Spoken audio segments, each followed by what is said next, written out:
This entire video was created by artificial intelligence.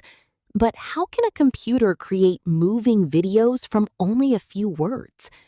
Many people think AI creates videos like a human filmmaker. But that's not what's happening. Everything begins with a text prompt. For example, a panda riding a bicycle through Tokyo at night. The AI breaks the prompt into concepts. It learns what should appear in the scene. First, the AI creates a single image. This becomes the starting frame.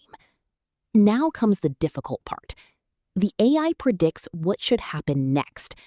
Then it creates the next frame, then another frame, and another, until hundreds of frames become a video. The AI must keep the panda looking the same in every frame. It must also keep the background consistent. Sometimes AI gets confused. Objects may change shape or move unexpectedly. But AI video generation is improving incredibly fast. Future AI tools may create entire movies from simple ideas. So AI doesn't create videos all at once. It creates one frame, then predicts the next, then another, until all the frames work together as a video. And that's how AI creates videos from words.